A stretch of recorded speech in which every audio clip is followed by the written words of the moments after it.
We have a special surprise bonus guest. He is an actor whose credits include Star Wars, Clone Wars, Baki, and the Disney Infinity series. Today he joins us as the voice of the chieftain of the Wakandans himself, TChalla, the Black Panther. Please welcome James Mathis III. Hey! Hey! Thank you for having me.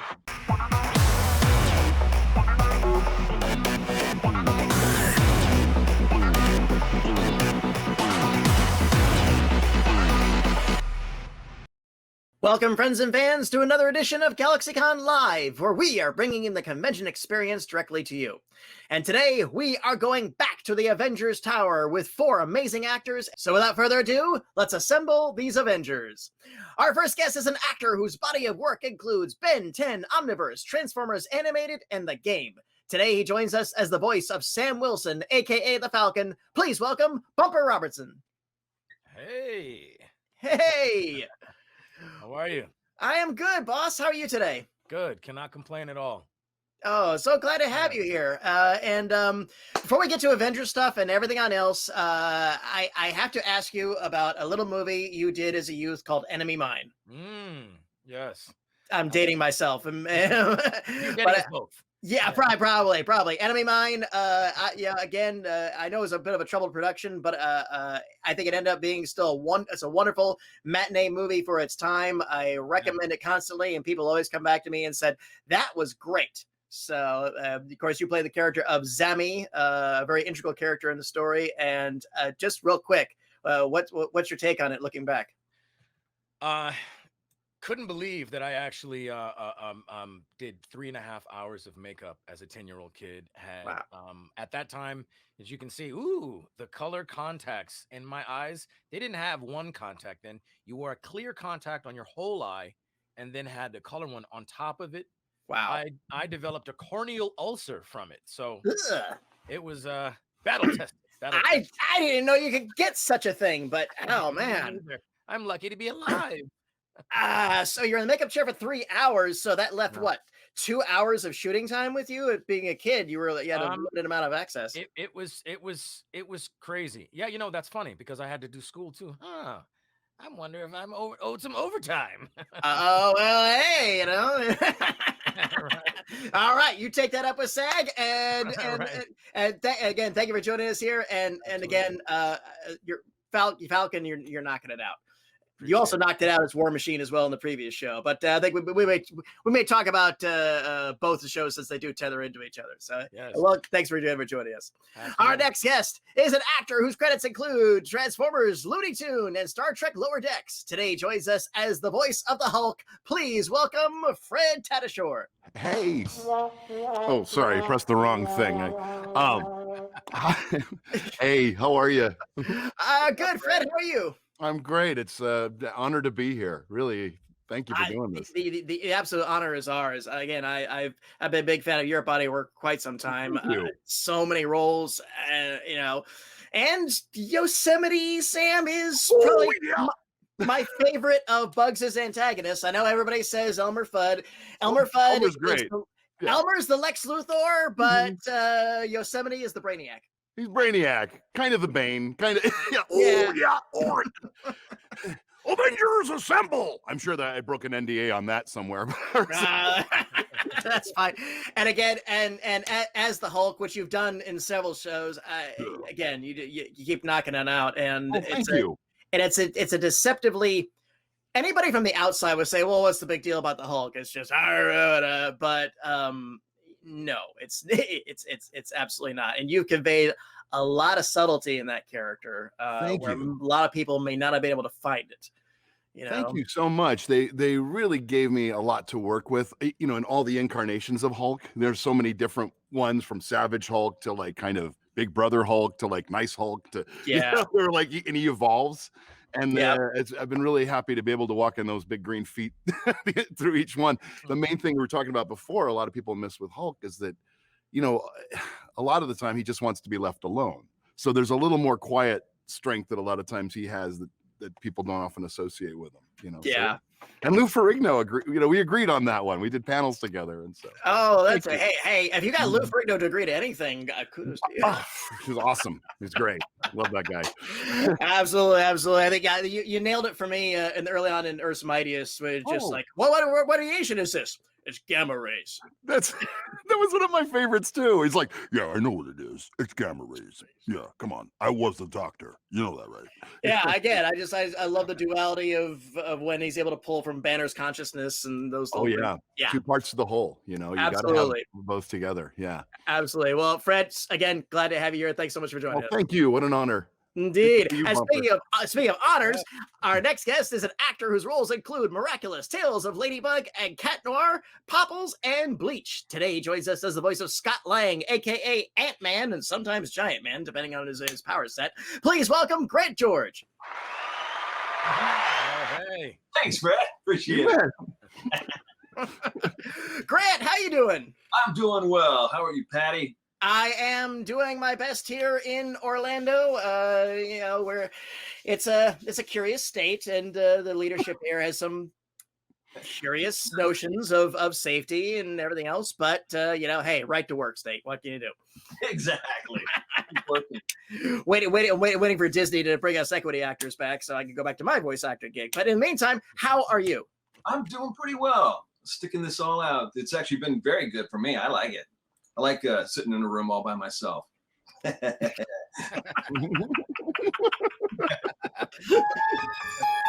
Exactly. Then I'll go to my favorite place to eat, the dining room. We got a dining room here, and I don't know about yours, but ours is okay. Because the service is awful. Oh yeah. George, glad to finally have you here, man. Again, big fan of your body work as well. So thank you. I'm glad you're a fan of my body. Somebody has to be. Yeah, exactly. And speaking of guys that, we're all a fan of this guy. He is an actor and stand-up comedian whose credits include Assassin's Creed, Apex Legends, and he'll be joining us for that again tomorrow. And the voice of Sonic the Hedgehog. Today he joins us as the voice of Captain Steve Rogers, a.k.a. Captain America. Please welcome back everybody's buddy, Roger Craig Smith. Hey. Thank you. America! Thank you for that. I would like to be the second individual to use the term corneal cyst today. Was that what was a corneal cyst bumper? That was insane. That was corneal ulcer. Get it right. Oh, corneal ulcer. I love that movie, man. I'd like to be the first person to use the term corneal cyst today. That's grosser, actually. That's way grosser. That's insane, man. I honestly, I can't believe that. I need glasses, and I could never do contacts for that very reason. I just think, ugh. Eyeballs and fingers, two things that can be close together. Yeah, no, indeed. So, Roger, how you been? Good. Keeping my fingers out of my eyes. It's a good time of the year to be doing that. Yeah, very true. Very true. And away from my face and all that stuff. So, good to be here again, Patty. Thank you, everybody. Hello, Fred. Thanks for that intro. Oh, absolutely. Well, thank you once again, thank you for joining us. And we'll be talking again tomorrow for Apex Legends. And GalaxyCon viewers, I know I said 4, but we have one more. We have a special surprise bonus guest. He is an actor whose credits include Star Wars, Clone Wars, Baki, and the Disney Infinity series. Today he joins us as the voice of the chieftain of the Wakandans himself, TChalla, the Black Panther. Please welcome James Mathis III. Hey! Thank you for having me. Always a pleasure, James.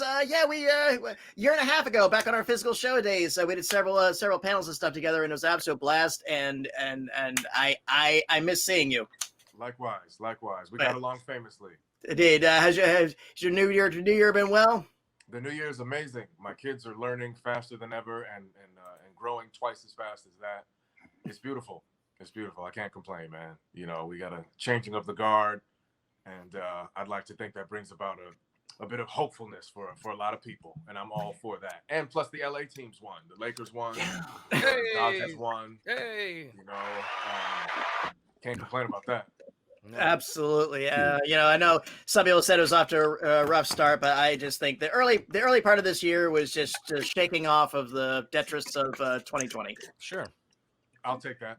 That's I'll my take story, it. and I'm sticking to it. And Like it. gentlemen, welcome to the GalaxyCon virtual stage. As always, we like James and everyone else, we actually miss hosting you on our physical stages, and we look forward to the day when we get back to that, when we can once again get you all back in front of your fans. In the meantime, we have this forum. Our team right now is going through the chat room and pulling out the questions for us. In the meantime, I just want to throw this out. How did each of you come into these roles for this series, Avengers Assemble? And it's okay to start with, well, I did it on the previous show. Wow. Well, Despite having Well, I did it on the previous show. And I was very lucky to have been doing that character for a few projects before this one. So it was, and again, like we were saying before, it was a lot of iterations of him. So it was very cool to be able to, there he is. Hey, Nice. I'm going to punch the camera. This interview is over. No, I don't know. I don't know what he's saying. Well, Fred, what then? When was your first Hulk gig?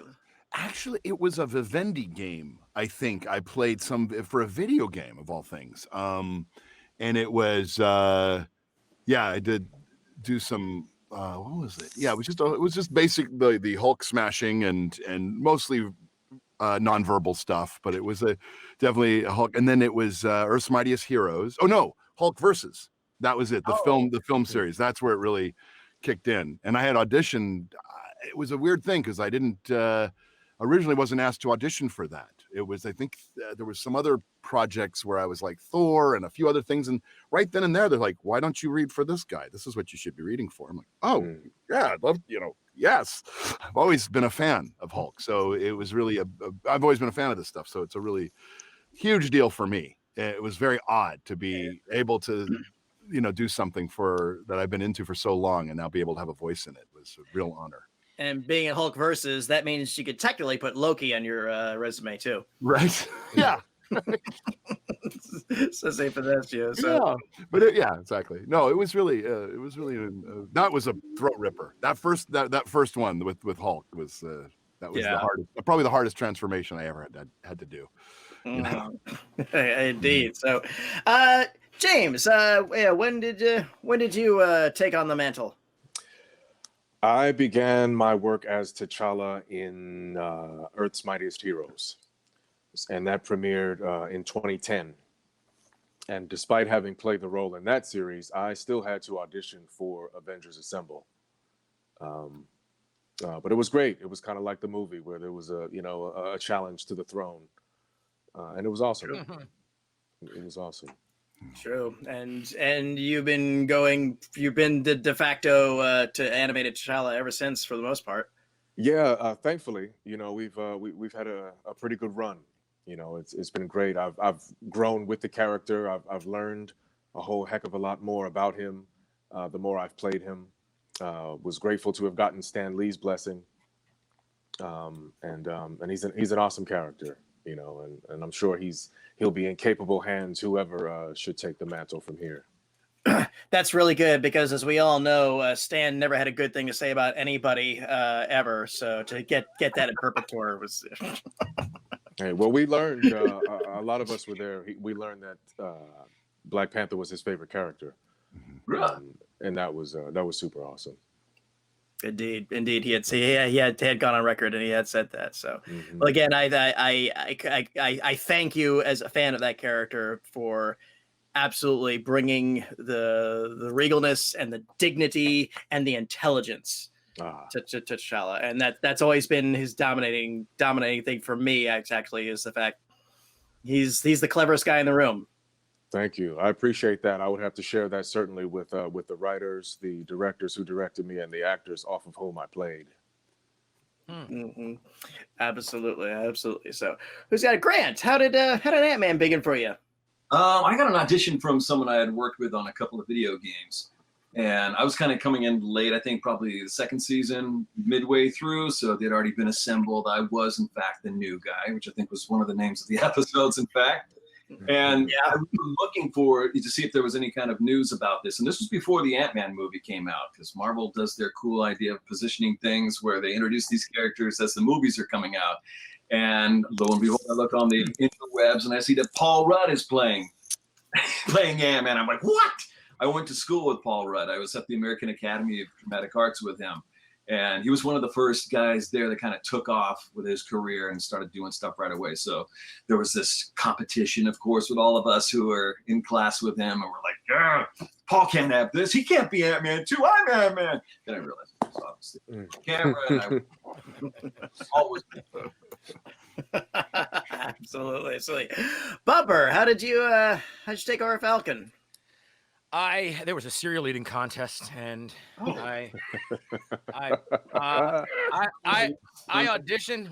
Wow, Sorry. boy. Same sort of musculature. So you know, Count Chocula, man. seriously, Count Chocolate. I auditioned and joined actually a show already in progress. And they were all really super fun to work with. I have, we were like, it felt at times like you would be in detention, but it was super fun. I know this because I went to detention a few times in my childhood. But the detention guys were always funny and smart and sharp. Just didn't want to listen. So it felt like us. Wasn't the nonsense school that you went to? One kid in there. That's accurate. But yeah, a ton of fun. Absolutely. Nice. And you were on the previous show as War Machine, right? I was. Yes, that was great as well. Didn't do as much there, but the memories were still fond. But I can't really hold a straight face when I think about working with these guys, because professionalism comes in all shapes and sizes, and some shows is that's funnier than it. Some shows are just really like pulling teeth to work on, but you have to say they were super fun. This was really a lot of fun, a whole lot of fun. Absolutely. So. Yeah, I agree with that. It's about Fred and Roger's air gun fights that they have there. Oh, man. And just the talent. There's so much talent in the room, you know, working on that, and the ability to play secondary and tertiary characters sometimes in episodes, which you know, allows you to show even more of your talents. Mm-hmm. And that's one of the best things too, is working as an ensemble. That's kind of like the holy grail for voice actors, is to be able to work as a team, because you really play off each other's energy, and you get to see other people work and their work styles, and some who don't care about working or on their screens all the time. But you That's a wide range, yeah. yeah, it's great people that you get to work with too that you've been childhood fans of. So ensemble work. That's one of the things that kind of sucks about this whole era of everyone being stuck inside, is that you don't get to do that as much. Zoom, even though it doesn't seem like it, it scares me. So I tend to record with my camera off. I don't like, not that I'm concerned with everybody else looking into my mouth, but I don't like to look into my own mouth while I'm recording. It's just really invasive. Yeah, you know, so, but to not have the you know, cast around to be able to bounce off of is, you know, it's doable, but I prefer. Yeah, it's reacting. Acting is basically reacting, and I'm hearing how I've got to be in the same scene with you. You know what I mean? And so it's really nice when you can, you know. I hope that it's something that doesn't stick. You know, now that it's kind of easy to, you know, manipulate getting two actors fast. I hope that that's something that remains, you know, a priority for productions to still get that energy in a room. So we'll get there. Guy Willie will all get there. So, Roger, how did you get your shield? You know, it's interesting because the little known fact is that I was actually cast in the live action, the cinematic universe as Captain America, but the mask that they had me wear resulted in a eyeball hernia. Eyeball hernia, right? Ulceration. I got an eyeball hernia, and it just, the visual. I mean, it was like a golf ball with mayonnaise, and they just said this isn't going to work for us. And they felt horrible because, I mean, that would have been, from what I understand, probably a decent payday. Man, And so they said, we have an animated series coming out to support, and we'd consider you for the voice, but you need to get that mayonnaise eyeball taken care of. And thankfully, some eye drops cleared up, and I went in and read for it, and they said that after trying out a whole bunch of other guys that, you know, weren't available, that you're gonna be good for it. So yeah, and it's cleared up. I mean, these are 2 contacts, to be totally honest. What a fighter! That's What a real, fighter. you know, yeah. Fighter, It's, Bumper, you know I what's am. great about Thank that is you. I turning a thank you very much. negative Thank you into for a the applause. positive. I feel like It's really a if people Hollywood knew, story. you know, how much I suffer for my art, I think The- they'd have a little more appreciation. Totally unsung, even though you're singing unsung. Thank you. Mayo. and, Thank you. and taking that, because truly there are no small roles. No, And but there are and- small actors, and that's definitely, and I think that was the passive comment about talent comes in all sorts of shapes and sizes. I think that was a short joke at my expense, and I don't think that I didn't pick up on that. So would you say you're insulted right now? Are you? Oh, are I'm you- about to be. You're about to be insulted? Like I might Okay. be at some You point. might be Fred. insulted. Let us know, though. Yeah. all right, yeah. If you want to bully me, Fred. Hey man, thank you. careful! I got those pictures of that mayonnaise eye. So you watch. Mayo. Very scary. To be totally honest with you too, and Bumper kind of alluded to this, like there is no doubt about it.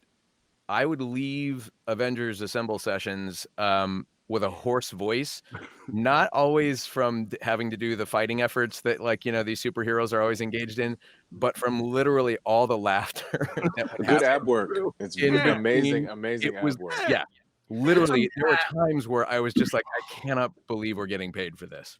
No, and then, or that we even got a proper take sometimes. Or that we There got were times where I swear it was like you say, detention or school, like where it was just like, oh my god, I'm gonna have to leave. Like I'm gonna have to remove myself from the premises. I'm gonna blow this guy's take. You know, like, you know. Well, Roger, all jokes aside, I really love what you've done with the character, and like these other ones too. Cap is a really easy character to misinterpret. He's really easy to look at as either the milk drinking, you know, uber cartoonish good guy, or the jingoistic, like America first, whatever. And it's a balancing act with that character, and you absolutely pulled it off. Thank you, man. That's testimony to the crew, and like James was saying, that's testimony to the crew, and our director Colette did a phenomenal job of working with us. The funny part is when we actually started in one of the very first sessions, what we had done is like a proof of concept video. When everybody got in the room, I mean, Jeff Loeb was there. Like everybody was kind of like, you know, this was all hands on deck to kind of see how this was going to go down. And both Troy Baker and I had sort of performances that Colette started to pick up that I was too similar in terms of like a vocal register to Troy. So all of a sudden she wanted me to kind of like do a little more barrel chested kind of a thing to kind of differentiate where these two guys were at. Because they wanted it to be, they were trying to kind of keep things in line with some of the cinematic universe stuff. But so that collaborative element of everybody kind of working together to create this character and all the characters and the performance styles and all that kind of stuff. It was a neat thing to be a part of for sure. You know, from the get.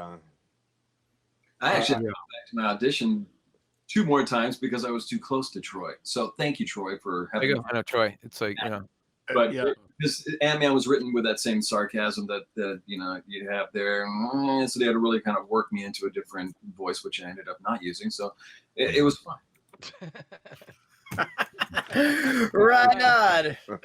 Sounds good. Well, gentlemen, once again, I thank you for all your performances and what you brought to these characters. I'm a lifelong comic book fan, and you've really contributed to the ongoing mythology to these characters that are really I treasure as a comic book geek. So again, I thank you for your talents. I thank you for your performances, and I thank you for your professionalism. And that'll probably be the last time I thank you for your professionalism, especially with Roger around. So let's go ahead and roll some audience questions. Let's see, what do we have first? This is going to come from Robin, who wants to know, how does preparing for an animated series differ from a live role? As soon as I get a live role, I'll let you know. That's how it differs for me. There's no such thing. Everyone else,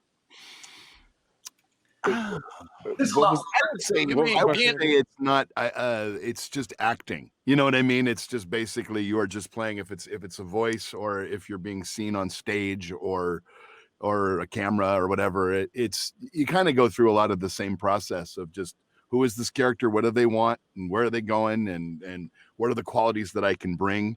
The only thing that's obviously different is, you know, in voice acting, you just have that voice, so you have to convey so much, you know, through the larynx. Whereas, you know, on camera, on stage, or even sometimes mocap, you get to physicalize things a little bit more. Not to say that we weren't totally physical in the booth and knocking stuff over. I can't tell you how many times Hulk I accidentally smashed something, but yeah, so the process of acting is very much how you treat the script and read it and try to find those things. So very close, very, very, very similar, at least my take. But what do you guys think? Yeah, there's a lot more that goes into an on-camera performance, I think, because there's a lot more in terms of the character building from a visual standpoint too, and a lot more mannerisms and things that you would see on screen that you wouldn't hear through the voice. And I think one of the challenges that we have as voice actors and being on-camera actors is toning it all down. Because when you're just working with a mic, you know, you're all over the place to accentuate certain points. When you're working in film, there's almost nothing that you're doing, but so much is being conveyed through that, you know, nothingness. You know, I think it's interesting because I liken it to those who have sort of sense deprivation, and in a sense, if you close your eyes, your hearing becomes more focused, right? And so on with all of your senses. I when I was growing up, I used to listen to the KNX Drama Hour, and I would listen to the old radio programs, Jack Benny, Burns and Allen, and I used to marvel at the fact that I could hear the whole show and visualize everything based on all of the sound. So for me, I actually find it very shocking when I come across actors in front of the camera who freeze behind the mic, and you know it is a different discipline, and I think it's something that kind of gets underappreciated because there's that whole sort of you can roll out of bed and do voice acting, and I've done that, especially during the pandemic. But there is preparation, and again, like, you know, we prefer to work with other actors in a room for just that reason, because we recognize that energy that you can't see, you can hear. Yeah. You know. And what's interesting too is there's certain actors that are on camera actors and have great careers and you love them, and then when they do voice work, it doesn't translate. It's weird. This thing. For some reason, they get to rely on a smile or a thing or that They've got thing some they crutches. do. Yeah. My They've got favorite, some crutches, my favorite thing to witness is when it's somebody who's come in from like an on-camera background solely, and they're doing their first voiceover session. They're accustomed to working with their fellow actor and making eye contact. And there's nothing funnier than when we start rolling and all of a sudden they're like, okay, Captain America, how many? For real. And then you just hear like, okay, hold on, everybody, we got it directed. And okay, into the microphone. Okay. To your mic. Yeah. Captain America. How many times? And it's just like they feel like I've got it, and you're like, no, it's all theater of the mind, and it's a weird timing thing, and but I love seeing that. Like, they'll sometimes, I know it's always off. They'll sometimes try to adjust the mics, you know, so you can face each other. You know what I mean? When that happens a lot, I've noticed when they bring on camera folks on. Especially if there's like an episode arc, like a big arc in the episode. If they're doing that, I hope they're good at line memorization, because Oh, sure. yeah. Well, that is another big difference too. You bring up the idea when you're doing on camera or theater or mocap, you do have to memorize a lot unless you got a prompter or something, and those lines really become yours, or they have to be. You're responding. You've owned those lines, hopefully. Voice acting, sometimes we get the stuff the night before, and my big thing when I prepared was trying to get, unless you're doing narration, to sound like you're not reading, even if you're acting great. There is that thing that happens when you're reading. Yeah, you know, when you hear it later. When I started, I was like, "Oh God, I sound like I'm reading." You know, it was like how to get things off the page is a trick. And that's another thing that, you know, voice actors don't get credit for, and is the spontaneity to some of our work. We really don't, especially now because of all the ways to be able to leak material. Oh yeah. Studios protect themselves, so they won't give us stuff. We don't even know what we're reading for, auditioning for sometimes. Like, what are you reading for? Oh, it's Rosebud 12. And it's Code names. thing. It could be a series, it could be a game, but it's an audition. So and then when you book it, I sometimes tell friends, hey, I booked a job. What is it? I don't know, but I'm excited. Right. And then you go to the job, and you, like Fred, you get the night before, you get the script, and you don't know who you're working with. You don't know what, and then you go, all right, now be that guy that you rehearsed for 5 auditions, and then you start to read it, and they say, nah, not him. And like Grant's alluding to, then you have to sometimes, suddenly you're the voice that you did at the last second, and you're that for the series. So Yeah. I say all that to say there's some sharp folks that I've worked with in VO. I don't think that we get enough credit sometimes. Cold reach, read with the best of them. Reach, Yeah. pat our own backs. The best is when they make a mistake on the in the script, like for the audition scripts, they'll give you like it'll be a code name project, and they'll change the names around. But if they don't fix one thing, you suddenly realize what you're. It's like oh, hey Larry, how many times have I told you that the city of Gotham? Yeah. Is this for the All-Star? Yeah. Batman? They're like, no, not for Batman. It's not for Batman. You're not reading for Batman. Like, no, yeah, but it's like he's waddling like a penguin, but his name is Larry, and he's trying to. Okay. For you guys who are doing on camera, have you noticed that your acting has to, like Grant was saying, you got to tone it back? Like I forget sometimes. I rarely do it, but if I'm on camera, I realize just what a spaz I've become. You know, like, I'm going to say something now. You know, like when I realize, oh God, no, don't do that. Crazy. James, how do you feel about your on camera, on stage stuff versus your voice acting? I feel they're distinct disciplines. I agree with a lot of what's been said already. What Bumper said about senses, and it really is a very mono discipline as far as the arts go. With acting, you can get away with nice high cheekbones, on camera. But with voiceover, you really have to find your character. And like Bumper said, you don't always have a lot of time. So you have to have shortcuts within acting. They're all still acting shortcuts. It's not voice trickery, which you have in the toolkit, but that's not what you build your character on. Yeah.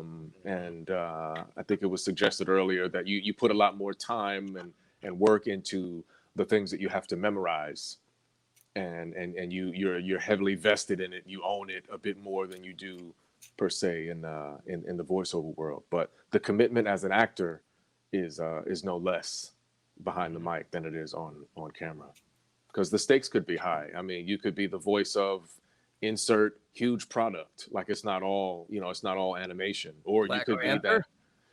Well, yeah, that, or Apple or something like that. Like you could be that person. Corneal ulcer cream, or Yeah. or you could have a corneal ulcer. Right, yeah. Rub it on your mayonnaise pie. Right. With an ulcer. Mayo.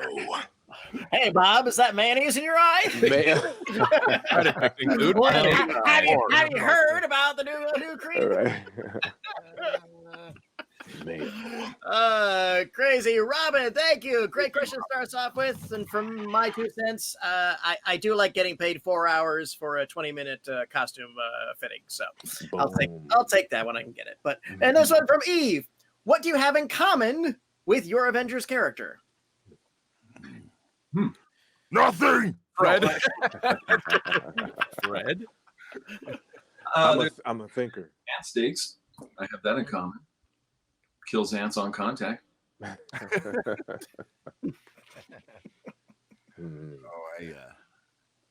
like the color blue. I'm cerebral. We both black. I like to think things through. I like to plan. I like the heart-shaped herb. I think those are the ways I'm most similar. Fair. Bumper took my answer. Yeah. Yeah. I feel an affinity with my character too, both Hulk and Banner, but I can't quite put my finger on it. I just sort of feel like I growing up, I had a lot of energy and passion and rage and stuff, and I tried to calm that, zen myself out over the years, and I feel like that I was able to kind of play around with that with the green one, you know. Fair, absolutely fair. Eve, thank you. That took us some interesting places. What's next? Talia, what type of real superpower would you like to have? Did you say Talia? Taylor. Taylor.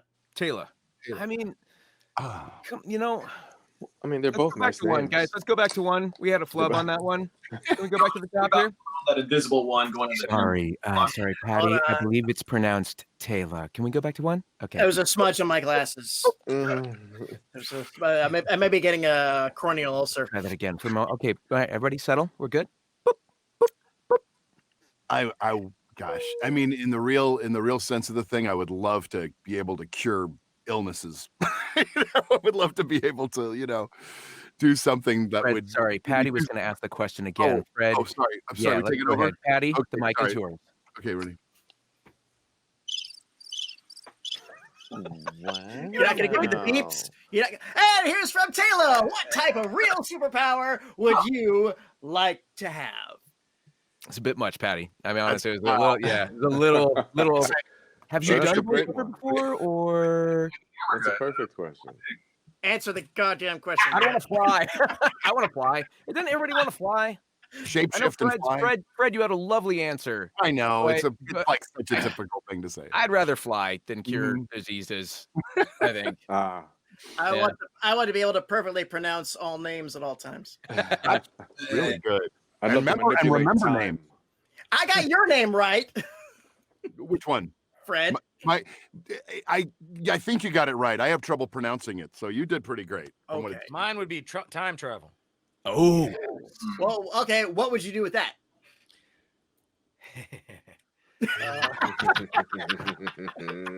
cure eyeball disease.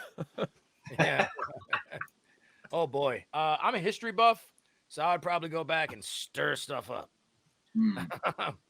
I don't know, like sneak up on Napoleon, smack him in the back of the head. When, you know what I mean?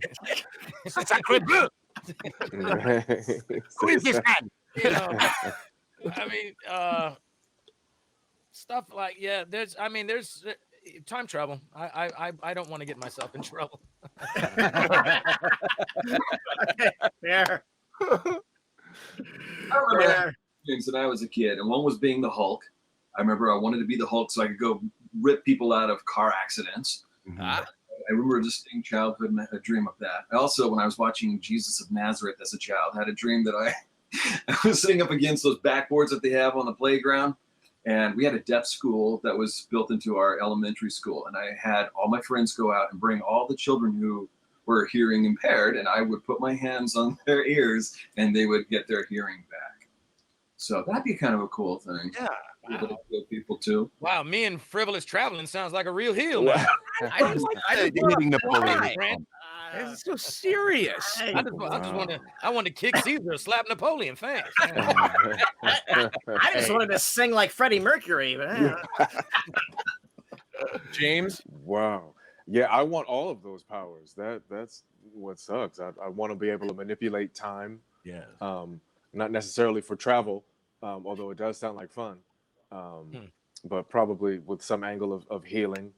And I think I'd like to wear blue, something blue. Thank you. Can I change my answer? I feel like a major a-hole right now. This is just, yeah. Everybody's Everybody's- Napoleon. Yeah. While flying. I'm While not flying. giving it up. Flying is good. While flying. Roger, you wish to change your answer? You may. The question is still open. You may I'd do. like to go back in time and win the lottery. Heal. I want the power to heal Yeah, I want to heal everybody's mayonnaise eyes. the world. Heal the world. Go, He's wow. got- Can you imagine what a tough thing it would be if you could fly or be invisible? How dangerous that would be! Like Invisibility. you'd get in a flight path, or some kind of thing. Sure. I'd be in a 737 engine in no time. I'd I'd be distracted by a cloud. I'm Yeah. sorry, I'll be man, on- you're I'll be on the invisible. I didn't moon. see you. There you go. I would be bad for the world with invisibility. I'll tell you that. Right? That's why that Invisible Man goes insane. Yeah. The detention thing is really shining through. Okay. You have no idea. Literally, Patty, things were thrown. Oh, Like sometimes in the middle of a take, someone would be performing and somebody would have a pencil eraser or a pencil, and they would just and trying to get it so that it wouldn't hit any of the mic equipment, and because like people were throwing things at one another. It was a dangerous environment at times. I can only imagine if you had really good speakers, you could probably hear, if you could isolate all of the dialogue recordings, you'd probably hear at least 3 people in the background of every performance going. Yes, Miley, I'll get you a medal. And what was really funny is when we had guests, really great actors come on, for like a day, and they would just see that, they're like, "You got to be kidding me," or like, Michael Dorn or whoever would be there. Then, Travis and Roger would be like, "You know what, Rod, you suck. That was a terrible take, terrible," and like nobody does that, How are you going to do it, Roger? People who didn't know. Yeah. Like because Travis would do that after almost everything I ever did. It's God, just you suck. at the end of some performance, he'd just go, "God, you suck." And if there was a guest actor in the room, they'd be like, "Holy crap, like, you guys get along?" And then, like, Roger would then tell me to, like, "Come on, Fred, try to do it like, it's happening, act." And then I would try to be on Adrian's paper, like, marking lines to show, like, here's where he should emphasize certain words. And, oh, God. Bad. Taylor, thank you. Thank you, Taylor. Hey, and a reminder to our audience, if you'd like to chat with our guests like I am now or purchase a personalized autograph, you can sign up at GalaxyCon.com. And I think we have time for one more question. Let's see if we can go out on a good one here. From Andre, what actors inspired you to be an actor yourself? Hey. So many. Esther Roll. Yeah. Esther Roll's legit, man. She's amazing. Yeah. I love her. She held it down. She was a family woman. She was well respected. Yeah. Yeah. She would speak at her hometown, talking to other kids about like how you can do this, and she would be in Florida, I think, or yeah. With the Evanses. Yeah. She was amazing. I was going to say the robot from Short Circuit, but that just makes me That look. was great. Number 5. Alive. Well. He is alive. Best movie ever. Denzel Washington. It was mostly brown and black actors for me, not exclusively, but mostly. It was good to have them. Sidney Poitier. Yeah. Paul Robeson before him, Lou Gossett Jr., the great Bumper Robinson. Yes, with Lou That's Gossett. me. Oh. The son of, or the offspring of. Who's got it in Enemy Mine? Yeah. Come on. Yeah, Big the kid deal. from Enemy Mine was awesome. I love that movie.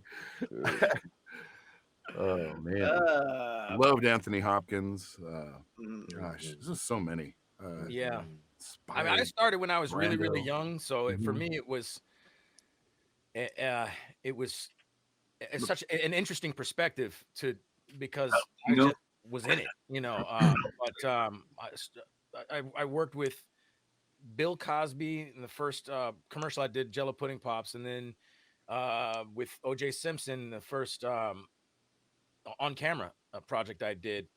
So You were pretty Well, you also sad. had Mr. T, right? Right? Your career was You're with Mr. T, off right? to a flying start. Yeah. nobody else got arrested, I swear. Yeah. You see, they got the Jello pudding. Right. Would you put it my whatever? Oh my God. Nobody saw anything. Oh. There's the sad trombone. Will not eat the pudding.